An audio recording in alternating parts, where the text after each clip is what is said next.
Bill and Pam Farrell have been happily married for 33 years, and they have shared their adventure in over 38 books, conferences all over the world. They are co-founders and directors of LoveWise, an organization that brings practical insights to people's personal relationships. And is there a relationship more at risk than marriage? Well, we're just so glad you're back, guys. Now, thanks. It's always fun to be here with you. Now, people are going to get a shock. We've got to deal with this right off the top. I haven't seen you in almost exactly a year. It was Break Forth, end of January last year in Edmonton. Love Break Forth. And you regular viewers Wow, are going to be going, wow. Yeah. Tell us, Pam. I got a new doctor. Dr. Mark Stangler is awesome. They figured out what was going wrong with my body and helped me get on track. And in a year, I lost 50 pounds. Got back to the real Pam that was inside. She was just bubble wrapped for a while. So. Wow, congratulations. And it's spilling over to the main man here, too, because you're a little leaner. He's eating like meat. He's keeping you good company. Congratulations. And like, for me, it's a little different journey. First of all, as Pam eats, so the husband eats, right? Yeah, so I've changed some of the eating habits to go along with what Pam's doing, but certainly not with the focus she has. And then, we're at that stage of life where our kids have all grown, and we've actually recaptured some time. Yeah. Like there are some younger couples watching it. They're like, oh, I go to work, and then we have kids, and like my youngest son, he's got 3 kids, and he's like, I go home, and it's like going to the monkey cage. They're just climbing all over me, and I don't get a minute to myself. Well, we're at a stage now where we actually have time to take care of ourselves. And so we're running together, kayaking together. It's like a second honeymoon. And that's what we tell couples, no matter where you are in life stage, hang in there. Things do get better. There's a payoff down the road. We're in the payoff stage, aren't we? Yeah, we're empty nesters too. We just got to do more of what you're doing with our time. Family picture first, just to catch up on. You've got 3 sons. How everybody's doing. That's from our 25th, so that's a while back. And see there, Caleb is just a junior higher, but now he is a senior in college, an engineer major. He was our youngest. Our older 2 are married. And we have a new daughter. And that young man in the middle, he is the son that gave us a run for our money. Okay. Like we were hoping that he would actually grow up, and he got married this last year. And again, for those who are raising kids, you're just like, this kid's never going to pull it together. This kid's never going to get it. This kid's never going to be out of difficulties here. That son that we had so much trouble with is now married and doing great. Isn't that great? Well, we have to be thankful for all that he brought you, because through it, you gave us a lot of wisdom. Whole parenting book out of that. Yeah, parenting. Best decisions of parenting. And your new book is dedicated to those married couples. How sweet. You're so grateful for those new daughters-in-law. A couple's journey with God. This is cute and compact and vulnerable as ever. Just before I highlight a couple of things, it's okay to talk. We were talking about Bill's parents who just celebrated 60 years? 60 years. Married. Which to us is a miracle. Because it wasn't... they didn't have a model marriage. Yeah. My mom has struggled with mental illness, and to the point that she won't admit it and won't get help. So it's just been difficult. She was afraid, like if you can imagine it, my mom is afraid of it. So she's afraid of people. Afraid of counseling, afraid of... You name it. Afraid of doctors, afraid of just people anything. driving on the road. Fear factor. She only eats white food because she has white skin. I mean, it goes on and on. The list we could spend a week talking about the things my mom's afraid of. It's just so pervasive in her life. So this shouldn't have been a marriage that would last. Most men would have walked away early on, but Bill's dad, he has an amazing strength of character that we all admire as a family. Right. He loves really diligently and dedicated. But my dad has a simple sense of integrity.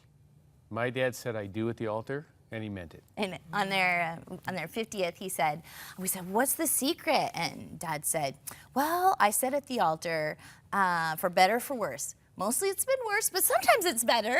Okay. And then just at their 60th, I asked him the same question again, and he said, I can't imagine my life without sweet Betsy.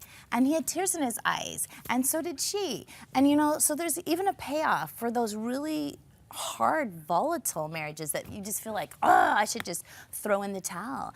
But they're actually very happy and very content, and they have a beautiful little life together now. And so the upside of my dad is he has this simple sense of integrity, The downside is that my dad just kind of rolled with the punches too much. Didn't go So out he and get was the kind help. of he was kind of passive in how he approached his marriage, and that created a hunger inside of me that I'm not going to be passive. And I think a lot of men are there because a lot of men, we all start as men, we start behind in the relationship game. Because you ladies start really early. Like studies show that you start operating verbally very young in life. And so You're motivated by relationship. Yeah. We are, And so we when are. we meet you and we fall in love, you're like, laps ahead of us in the relationship game. And then men start to feel like, wow, I don't know what I'm doing. She's like way ahead of me. She keeps telling me what to do. And I guess she's right. And then they go passive. And that was one of those things I said, you know what? I can't do that as an adult. I watched it as a kid.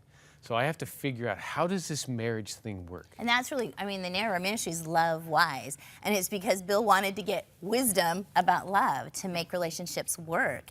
So And stuffing stuff is deadly. that's right. That's not For a the marriage. answer. That's not the is. answer. And it may be something really major, like your parents had to deal with mental illness in the relationship.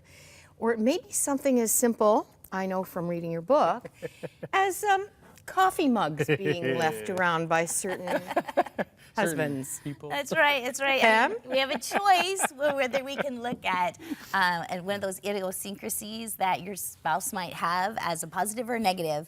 And so Bill loves his coffee, but there were dirty coffee mugs like everywhere in the house. And so I have a Because I choice. had things to do, Moira. Right. I was busy. And one day I'm like, how can this really great guy not get his coffee mugs to the sink? God fix the man. And You weren't even asking for the dishwasher. Just get them to the sink. I find them in the closet, in the at the garage, in the car, in the shower one day. Seriously, in the shower.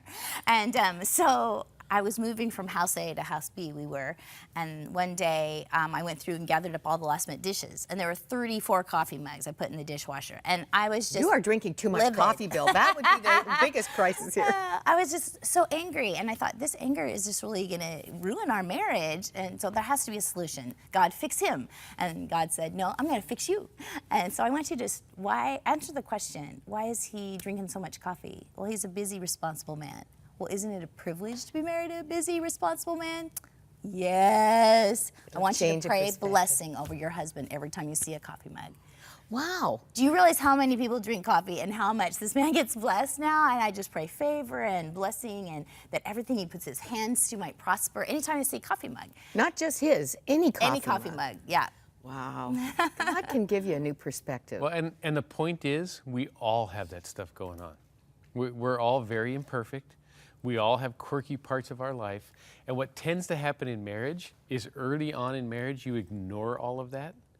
And later on in marriage, it's all you see. And it becomes a mountain, then it's so big to deal with. Right, and that's why in a couple's journey, your whole goal is to get into the Word together. I mean, it's like 5 minutes a day, an inspirational story, and Bill and I are really honest like that all the way through the book. And funny. And we try, and then 5 minutes, just pray together, give a kiss, and out the door, or at the end of your day, 5 minutes together, give a hug, and fall to sleep. What do you say about saying good morning? This is statistically proven. Right. This isn't even the kiss. Yeah. Just by saying good morning, couples that say good morning to each other and greet, you'd be surprised how many people don't even say good morning to each other and greet in a positive way. They say they have more positive days and they are more successful than other couples.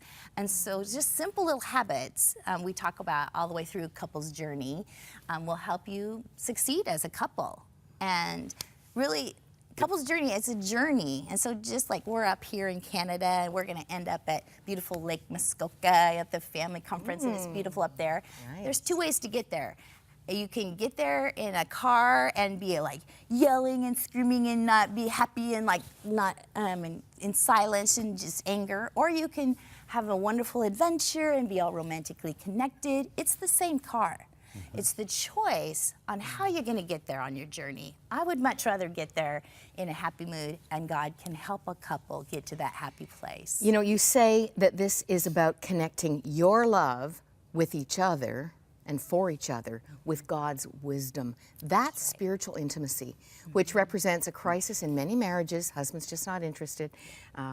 Next time maybe we'll talk more about that. But the point is, this is a tool to and nurture just that. one point, it's simple. And people need to hear that. that the habits that make marriage work, they're simple. We're not talking about you spending hours a day. We're not talking about you becoming a spiritual giant. We're talking about you doing the simple things together that connect your heart to God and give you strength in your marriage that will outlast anything. It's a great journey. Thank you, thank you, thank you for being the model of it and helping us with ours. A Couple's Journey with God is at our e-store, and you can have it very quickly. There's the information. Just keep coming back, guys, okay? Thank you.